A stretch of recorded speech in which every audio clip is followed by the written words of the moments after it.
वो भी हम खत्म कर सकते हैं। मेरे प्रिय सरपंच बहनों और भाइयों, अपना गांव गरीबी मुक्त कैसे बने, देखो सोचो आप, एक बार गंभीरता से सोचो।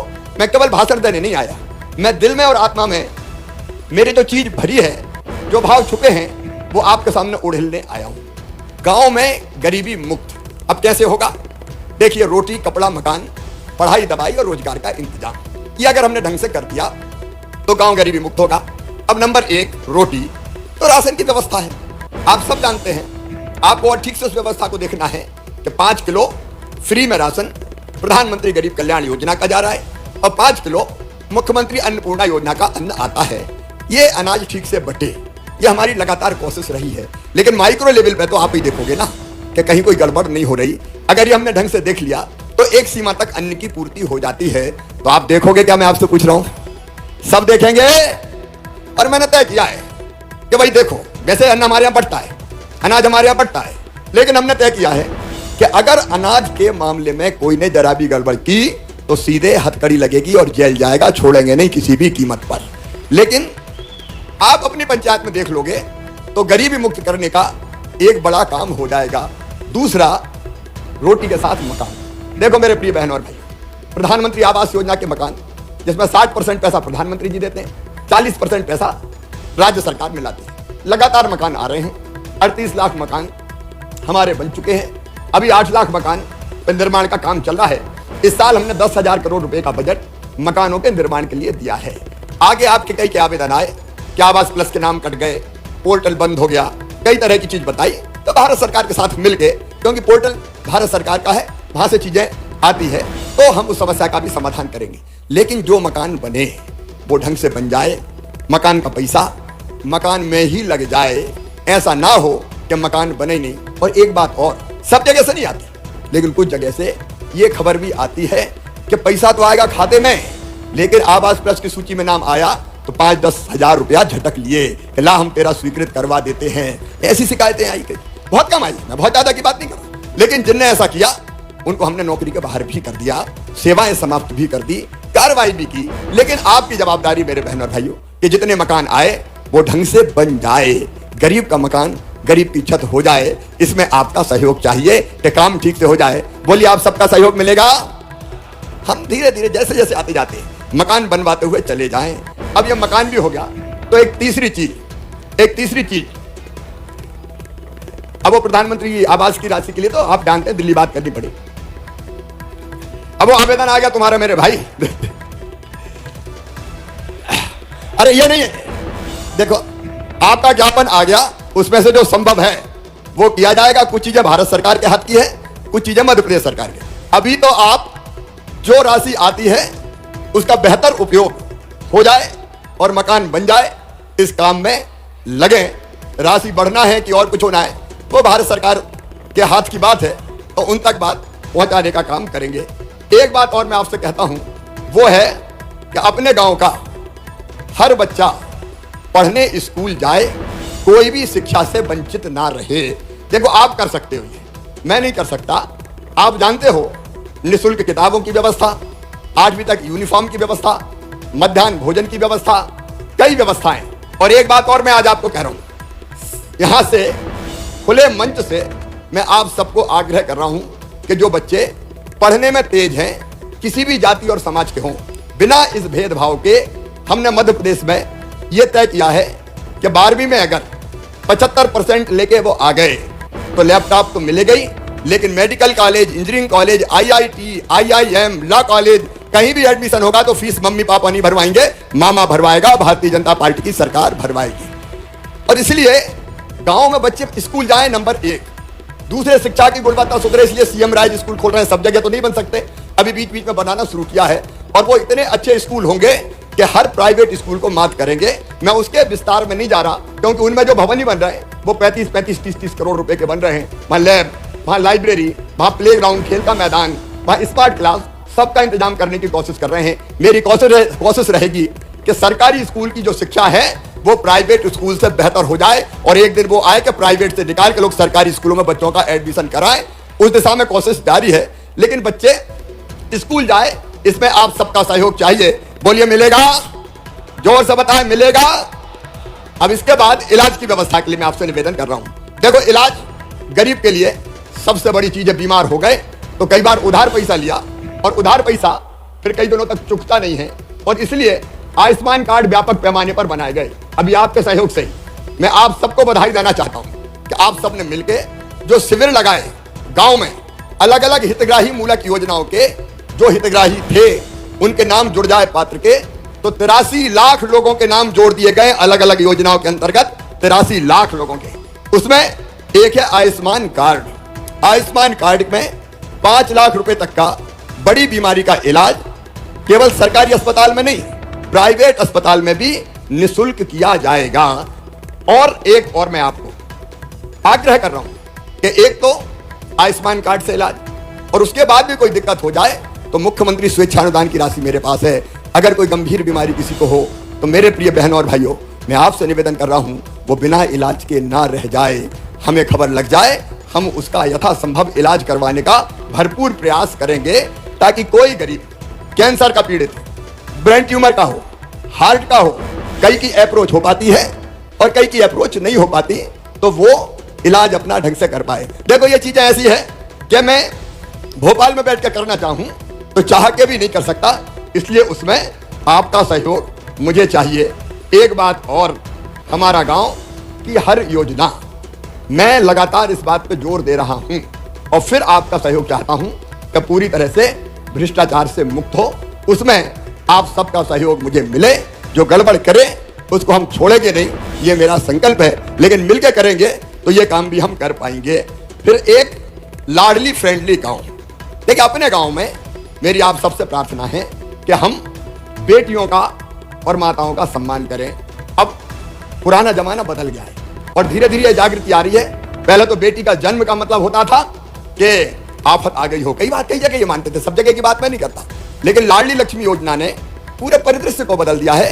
बेटियां देवियां हैं, और इसलिए हमारा गांव बेटियों के आगमन पर स्वागत करे उनका, बेटियों के जन्म पर स्वागत करे उनका। ये प्रार्थना है मेरी। मैं हर कार्यक्रम में ये संदेश देने की कोशिश करता हूं, बेटी बोझ नहीं, बेटी वरदान है। तो बेटियों के प्रति आदर रखे हमारा गांव। इसमें आपका सहयोग चाहिए। बोलिए मिलेगा तो बोलिए भारत माता की। एक गांव का अपन मास्टर प्लान बनाएं, इसको आप ध्यान से नोट कर लेना। गांव का मास्टर प्लान, जैसे शहर का मास्टर प्लान बनता है वैसे हम गांव का मास्टर प्लान बनाएं, और गांव के मास्टर प्लान में आप तय कीजिए कि पहले साल कौन सा काम करना है। अब कोई भी अधिकारी काम तय नहीं करेगा, काम तय करेगी ग्राम सभा ग्राम पंचायत मिलकर। आप तय कीजिए, मैं आपसे आग्रह कर रहा हूं। आप बनाइए कि इस साल ये काम हम करेंगे, अगले साल हमारे मास्टर प्लान में ये है, उसके अगले साल मास्टर प्लान में ये है। तो जो राशि हमारी आने वाली है या जो राशि आई है उसका बेहतर से बेहतर उपयोग हम सुनिश्चित करके। तो कई बार ऐसा होता है बिना प्लानिंग का बना लिया, तो जो चीज सामने आ गई बना दी। अब प्लानिंग से बनाओ ना कि पहले साल इतना सीमेंट कंक्रीट होना है, दूसरे साल हमको खेल का मैदान बनाना है, जो भी आपका। तो गांव बैठे और गांव का मास्टर प्लान बनाए। बोलिए सब बना लेंगे मास्टर प्लान। हमारे मंत्री साथी यहाँ बैठे हैं, एसीएस बैठे हैं, भाई नीचे ये निर्देश सीधे चले जाए कि गांव की विकास की योजना, पंचायत के विकास की योजना कोई अफसर नहीं बनाएगा और भोपाल से भी नहीं आएगी, वो गांव बनाएगा। सरकार अब भोपाल से नहीं, सरकार चौपाल से चलेगी। हो मंजूर तो बोलो हाँ। ये गांव में होने दो। तो गांव के लोग, सरपंच और उनकी टीम, ग्राम सभा ये मानती समझती है कि ठीक चीज हमारी जरूरत की कौन सी है, उसको कैसे बनाए। एक और बड़ी चीज मैं आपका निवेदन कर रहा हूं कि उसको भी आप ढंग से देखना, और वो है प्रधानमंत्री जी ने भी बहुत महत्वाकांक्षी योजना बनाई। 50% पैसा राज्य शासन मिला रही है। देखो, पहले अपन गांव जाते थे तो गांव में डिमांड होती थी हैंडपंप लगवा दो, खेचू भिंड मुरैना तरफ कहते थे, हमारे गांव में खेचू खिंचवा दो भैया। अब ये हैंडपंप का जमाना हम बदलने की कोशिश कर रहे हैं। अब जल जीवन मिशन के अंतर्गत गांव गांव में पीने का पानी पाइपलाइन बिछा के और घर में टोटी वाला नल लगा के देना है, ताकि हैंडपंप पे पानी भरने नहीं जाना पड़े, और नल की टोटी खोलें तो झरझर पानी आ जाए, गुंड गगरा और बर्तन भर जाए। ये एक बड़ी क्रांति है। पानी कितना महत्वपूर्ण है आप जानते हैं मेरे बहनों और भाइयों। पानी नहीं होता तब पानी की कीमत समझ में आती है। लेकिन जल जीवन मिशन की योजनाएं ठीक से बन जाए, मैं आप सबसे प्रार्थना कर रहा हूं और आपको अधिकार भी दे रहा हूं कि जल जीवन मिशन की योजनाएं चेक करो, हजारों करोड़ रुपया खर्चा हो रहा है या होने वाला है ताकि आपके गांव में ये पीने के पानी की व्यवस्था ढंग से हो सके। ये चेक करने का अधिकार आपको है और एक नंबर दूंगा कि अगर काम ठीक नहीं हो तो आप जरूर वहां शिकायत करना ताकि योजनाओं को हम चेक कर पाए और जो योजना बन गई है उसका संचालन फिर ठीक ढंग से हो सके। सेल्फ हेल्प ग्रुप करे या गांव की समिति करे, वो भी आप व्यवस्था बना लेना। नहीं तो कई बार पेयजल की योजना बन गई और फिर नल में पानी है ही नहीं, टंकी बन गई, पाइपलाइन बिछ गई, उपयोग हो ही नहीं रहा, सूखी टंकी खड़खड़ा रही है और कौआ बैठ रहे हैं बाबे।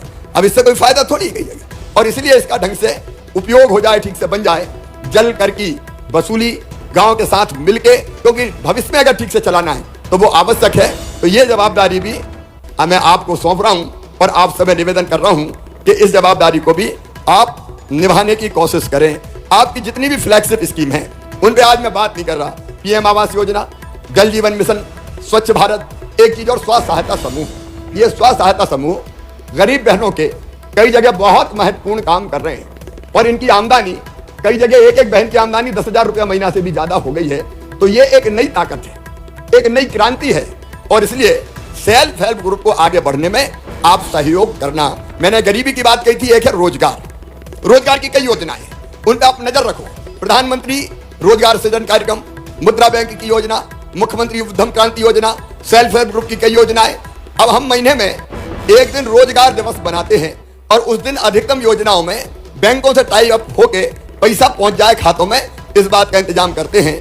तो ये स्व सहायता समूह शक्तिशाली बने और रोजगार की योजना में भी गांव में बच्चों को रोजगार मिल जाए। एक जानकारी आपको, 1 लाख तो सरकारी नौकरियां, उसके विज्ञापन लगभग निकल रहे हैं, उसमें भर्ती कर रहे हैं। निवेश के माध्यम से प्लेसमेंट हो, उसमें रोजगार की कोशिश कर रहे हैं। और तीसरी स्वरोजगार की योजना, उसके माध्यम से भी लोगों को रोजगार मिले, बच्चों को रोजगार मिले। एक बड़ा क्रांतिकारी कदम उठाया है, उसकी जानकारी मैं आपको देना चाहता हूं। देखो, एक अंग्रेजों ने षड्यंत्र किया था अंग्रेजी थोपने का, हमारे सर पर अंग्रेजी थोप दी गई और वातावरण यह बना दिया गया कि अंग्रेजी वाले ही समझदार है, बाकी तो गंवार है। लेकिन अंग्रेजी का मतलब विद्वता नहीं है। मेडिकल की पढ़ाई, इंजीनियरिंग की पढ़ाई, बड़ी क्लासों की पढ़ाई कायम होगी अंग्रेजी में। उस अंग्रेजी की अनिवार्यता के कारण गांव के बच्चे पीछे रह गए, गांव के बच्चे पिछड़ के रह गए, गांव के बच्चे सफल नहीं हो पाए। और इसलिए हमने मध्य प्रदेश की धरती पर तय किया कि अंग्रेजी की अनिवार्यता नहीं रहेगी, मेडिकल इंजीनियरिंग की पढ़ाई भी हिंदी में की जाएगी। हिंदी में पहला राज्य अपना मध्य प्रदेश बना जहां तय कर दिया अंग्रेजी की अनिवार्यता समाप्त, हिंदी में पढ़ाई की जाएगी। और इसलिए देखना, अब गरीब के बेटा बेटी भी, किसान के बेटा बेटी भी डॉक्टर बनेंगे, लेकिन जरूरी है कि हमारे पढ़ाई का काम चलता रहे। मेरे मित्रों, ये कुछ चीजें ऐसी है जो मैंने आपसे सहयोग के लिए मांगी है। एक नंबर मैं आपको जो हमारे राज्य मंत्री है और उनके वहां से नंबर आप अनाउंस कर देंगे तो वो सारे नंबर यहाँ पे सबके पास नोट हो जाएंगे। एक मेरा मुख्यमंत्री निवास का नंबर नोट करके दे पीछे, कौन सा है? हाँ, मुख्यमंत्री कार्यालय का एक ये नंबर नोट करके रखो और ये हमारे मंत्री द्वय का नंबर वहां से अनाउंस होगा जब ये कार्यक्रम खत्म होगा। एक मुख्यमंत्री कार्यालय का नंबर है 0755, ये कोड है 0755, इसके बाद नंबर है 244 223 1 244 2231। ये मैं आपको भेजूंगा भी। इन चीजों में जो मैंने सहयोग मांगा है उसके लिए इसके साथ 2-3 चीजें और आपके समस्याओं के बारे में थोड़ी मुझे चर्चा करनी है जो आपने मुझे बताई। एक, सफल होने के लिए एक मंत्र देता हूं। देखो, एक बार जीतना आसान है, जीतने के बाद लोकप्रियता बरकरार रखना यह बहुत कठिन काम है। भगवान श्री कृष्ण ने गीता में एक श्लोक कहा है, वो श्लोक मैं आपको सुनाना चाहता हूं। अर्जुन ने भगवान श्री कृष्ण से पूछा कि अच्छा कार्यकर्ता कौन? तो भगवान श्री कृष्ण ने कहा, मुक्त संगो अनहमवादी धृति उत्साह समन्विता सिद्धि असिद्धियो निर्विकारा कर्ता सात्विक उच्चते। मुक्त संगो मतलब जो संग से मुक्त हो, राग द्वेष से मुक्त हो, सबको बराबर मानता हो और सबके साथ समान व्यवहार करता हो। कौन ने साथ दिया नहीं दिया देखे बिना सबकी सेवा करे, वो है मुक्त संगो। अनहमवादी मतलब जिसमें अहंकार ना हो। अब मैं मुख्यमंत्री बन गया और मैं घमंड में चूर हो जाऊं कि साला मैं तो साहब बन गया, अब मेरे बराबर कौन है, और कोई से ढंग से बातें नहीं करूं, तो ये उचित नहीं है। हम सरपंच बन के और विनम्र हो जाएं, अहंकार हमारे मन में ना हो, तो मुक्त संगो अनहमवादी धृति मतलब धैर्य। देखो बने हैं तो कई समस्या हमारे सामने आएगी, कई परेशानी आएगी, मैं भी परेशानियों का सामना करता हूं, तो हम धैर्य ना खोएं, उसमें से रास्ता निकालने की कोशिश करें। कोई शिकायत कर रहा है, कोई लगा रहा है पीछे से, कोई काम नहीं करने दे रहा है, कई तरह की चीजें आती है, फील्ड में आती है कई तरह की चीजें, तो वैसे में भी हम धैर्य से रास्ता निकालें, धैर्य ना खोएं। तो मुक्त संगो अनहमवादी धृति और उत्साह मतलब काम करने का उत्साह हमारे मन से कभी समाप्त ना हो, उत्साह से भरे रहें तो हम बेहतर कर पाएंगे। और सिद्धि सच असिद्धियो निर्विकारा, सफलता मिली तो ठीक है, नहीं भी मिली तो घबराए नहीं, ऐसे कार्यकर्ता को सात्विक कार्यकर्ता कहते हैं। तो ये हम ध्यान रखते हुए काम करें कि दिक्कत आएगी, परेशानी आएगी, मुसीबत आएगी, बाधाएं भी आएगी, आप अच्छा काम करोगे। अब अगर गांव में अनुशासन बनाना है, गांव में अतिक्रमण ना हो, व्यवस्था अच्छी बनी रहे, तो थोड़ी बहुत बाधा आएगी, सब एक जैसे तो होते नहीं है, तो उन बाधाओं को भी धैर्यपूर्वक सामना करते हुए अनुशासन और व्यवस्था गांव में बना के रखने का काम अगर आप करेंगे तो हम गांव इतने बेहतर बना लेंगे कि लोग उदाहरण देंगे। कई पंचायतों का लोग उदाहरण देते हैं कि फलानी पंचायत देख लो, वहां इतना अच्छा काम हुआ है। मैं चाहता हूं मित्रों कि आपकी पंचायत भी उन पंचायतों में से हो कि लोग ये कहें कि अगर काम देखना है तो चलो फलानी पंचायत का देख लो। एक आदर्श पंचायत, एक आइडियल पंचायत अगर आपकी पंचायत को आपने बना दिया तो काम करने में आनंद आएगा और पीढ़ियां नाम लेगी कि फलाने जी सरपंच बने थे, तब हमारी ये काम प्रारंभ हुए थे और हमारा गांव ऐसा बन गया। अब आपने कुछ आवेदन अपनी समस्याओं के संबंध में सौंपे हैं, उनमें कई तरह की चीज है, अलग अलग आवेदन है, उनमें से कुछ चीजों पे मैं आज चर्चा करूंगा, कुछ चीजों को हम वर्कआउट करेंगे। सबसे पहली और सबसे बड़ी चीज जो आपने कही है कि समस्त निर्माण कार्यों की टीएस और जो तकनीकी प्राकलन है वो एसओआर कम है और एसओआर में भेद है, अलग अलग है, एक विभाग के लिए अलग है और दूसरे विभाग के लिए अलग है। और इसलिए आज ही हम ये फैसला कर रहे हैं कि एसओआर में परिवर्तन किया जाएगा और जो प्रचलित दरें हैं बाजार की, उन प्रचलित दरों के हिसाब से नया एसओआर बना दिया जाएगा ताकि वो व्यवहारिक हो, वो ठीक हो और जो लागत काम में आती है उस काम को आप ठीक ढंग से कर पाए। नहीं तो पता चला अठन्नी आई और खर्चा रुपया का है तो पैसा कहां से आएंगे, फिर काम समय पे नहीं होता, काम ठीक नहीं होता। और इसलिए न्याय ये कहता है, मंत्री जी एसीएस बैठे आज ही मैं वहां निर्देश दे रहा हूं एसओआर की दरें तत्काल प्रभाव से बदल दी जाएं ताकि जो जो जो रियल खर्चा है वो रियल खर्चा आ जाए तो उसके हिसाब से अपने काम हो जाए। ये अन्याय है कि पैसा है नहीं और कह रहे इतना काम कर दो। और एक बात ये भी सही है, आप परीक्षण कर लें, एक विभाग के रेट अलग और दूसरे विभाग के रेट अलग, ये नहीं होना चाहिए। इसको पूरी गंभीरता से करके आदेश जारी किए जाएंगे, आप इस पर चिंता मत कीजिए। आपने एक बात और कही रोजगार सहायकों के बारे में, कुछ जगह पंचायत सचिव नहीं है, उनकी पूर्ति कर दी जाएगी और रोजगार सहायक स्थानांतरित हो सके, एक पंचायत से दूसरी में भेज दिया जाए तो यह भी कर दिया जाए,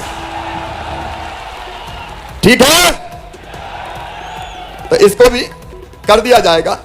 आपने मनरेगा की व्यवहारिक जो जानकारी है उस आधार पर आपने कहा मनरेगा में कपिल धारा के कुआं खोदने की फिर से अनुमति दी जाए। तो कपिल धारा के कुएं जहां जरूरी है वहां बनाए जाएंगे, उसकी अनुमति हम तत्काल प्रभाव से देने का काम करेंगे। और उसमें आपने महंगाई को देखते हुए उनकी लागत और कैपिंग की सीमा बढ़ाई जाए, तो उसको भी महंगाई को बढ़ी हुई दरों को देखते हुए इसकी व्यवस्था भी कर दी जाएगी ताकि वो फिर से बन सके। आपने ये भी कहा है कि सुदूर संपर्क सड़क योजना, अब इसमें मेरा कहना है, आपसे मेरा कहना है कि इसमें प्राथमिकता देना आप खेतों की सड़क को, ठीक है, अरे सब बोलो ठीक है। गांव की सड़कें हम कोशिश करेंगे कि अलग फंड से बनाए, लेकिन खेतों की सुदूर सड़क संपर्क योजना हम फिर से प्रारंभ कर रहे हैं, लेकिन उसमें प्राथमिकता खेत की सड़कों को दे देना आप, क्योंकि कई बार किसान ये मांग करते हैं कि खेत में जाने का रास्ता नहीं है, पगडंडी गड़वाट बनी है, तो वो बन जाएगी तो फसल का आना जाना ये सुगम हो पाएगा। बोलिए सबका सहयोग मिलेगा इसमें। अब इसके साथ आपने ये बात भी की है 15वें वित्त की राशि चूंकि वो आती है भारत सरकार से, लेकिन राज्य वित्त की जो राशि आती है उस राशि को हम और ज्यादा आप जो योजना बनाएंगे उसके हिसाब से जारी करने का काम करेंगे। जो भारत सरकार का है वो हम भारत सरकार को लिखने का काम करेंगे।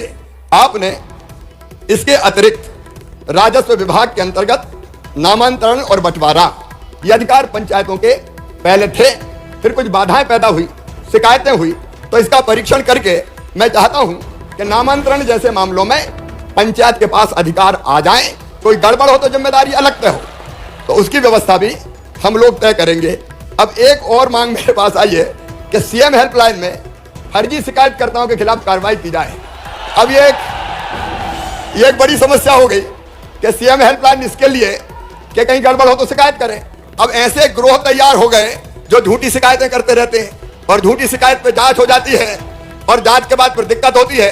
तो मैं ये व्यवस्था करूंगा कि झूठे शिकायतकर्ता के खिलाफ भी फिर कार्रवाई की जाए कि तूने झूठी शिकायत क्यों की, और नहीं तो इसी में परेशान रहते हैं बेचारे की झूठी शिकायत हो गई, बैठ गई जांच, अब फिर सरपंच साहब बेचारे काम करें कि शिकायत का सामना करें, उसी में परेशानी हो जाती है।